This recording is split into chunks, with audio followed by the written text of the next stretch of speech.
এত সুন্দর মেয়ে তুমি পর্দা কেন করনি? কেমন করে করব পর্দা আমার মাঝে শিখায়নি। কেমন করে করব পর্দা আমার মাঝে শিখায়নি।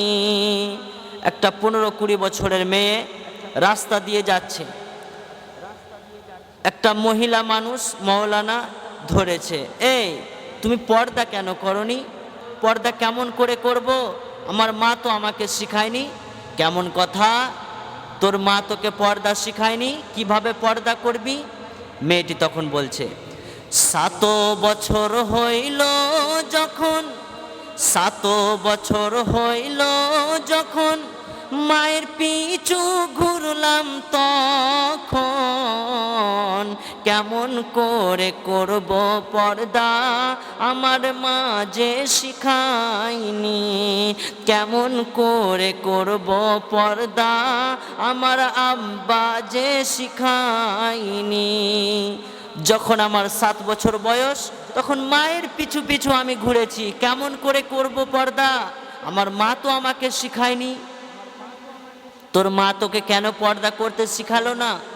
যা খেপি মাদ্রাসা যা, মাদ্রাসা গিয়ে কত সুন্দর কোরআন হাদিস পড়বি, পর্দার সম্পর্কে জানতে পারবি, তবেই তো পর্দা করতে পারবি। বাড়িতে তোর মা শিখায়নি তো কি হয়েছে? আবার মেয়েটি তখন বলছে, 10 বছর হইল যখন, 10 বছর হইল যখন আমার মা কলেজে ভর্তি করলো তখন কেমন করে করব পর্দা আমার মাঝে শিখায়নি। কেমন করে করব পর্দা আমার মাঝে শিখায়নি। যখন আমার 10 বছর বয়স আমার মা আমাকে কলেজে ভর্তি করে দিল। কেমন করে শিখবো? শিখতে হবে না তোকে? তোর এখন কত বছর বয়স হয়েছে? এখানে বিয়ে শাদী হয় না, ছেলে মেয়ে হয়নি, কিচ্ছু হয়নি তোর। যা খেপি মাদ্রাসা যা, মাদ্রাসা গিয়ে পড়াশোনা কর।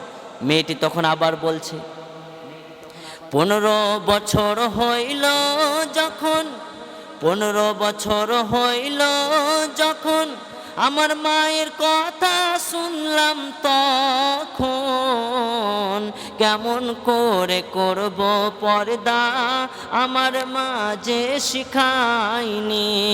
কেমন করে করব পর্দা আমার মাঝে শিখায়নি। যখন আমার 15 বছর বয়স হয়ে গেল, আমার মায়ের কথা শুনে শুনে আমি দুনিয়াতে চলাফেরা করেছি।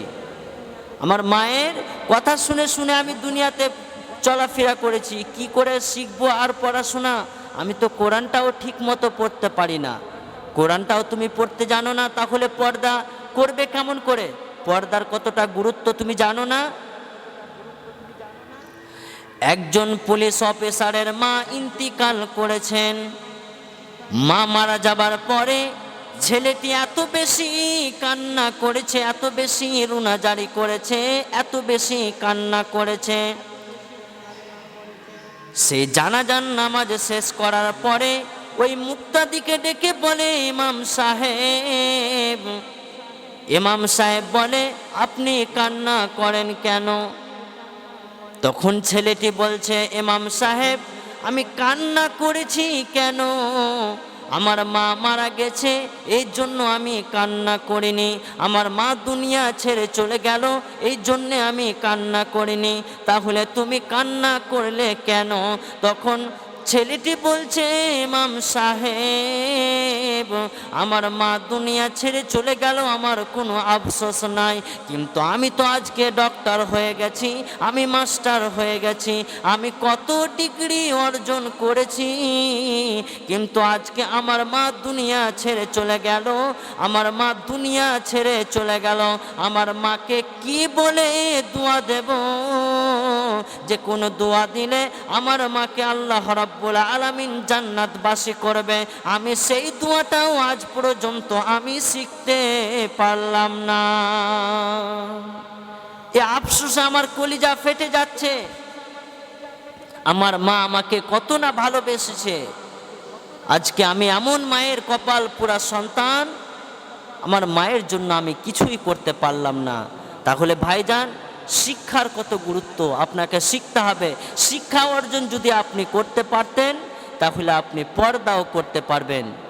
প্রত্যেকটা মা বোনদেরকে বলবো, আপনার মেয়েকে স্কুল মাদ্রাসায় ভর্তি করে দিন, তার সাথে সাথে কোরআনটা পড়ান, হাদিস কোরআন শিক্ষা দেন, কিভাবে আদব কায়দা শিখিয়ে দেন, কিভাবে খেতে হবে, ডান দিকে খেতে হবে না বাম দিকে খেতে হবে, মানুষের সাথে কিভাবে ব্যবহার করতে হবে, মানুষের সাথে কিভাবে আচরণ করতে হবে, বলুন একবার। তারপরে আপনার মেয়ে কিভাবে দুনিয়ায় চলাফেরা করবে, আপনি একটা একটা করে তাকে শিখিয়ে দিন। কোন হাতে খেতে হবে, ডান হাতে খাবে না বাম হাতে খাবে, ওইগুলো সব বলে দিন। তাহলে তো আপনার ছেলে মেয়েরা কিছু শিখবে। শিখাতে হবে, শিক্ষা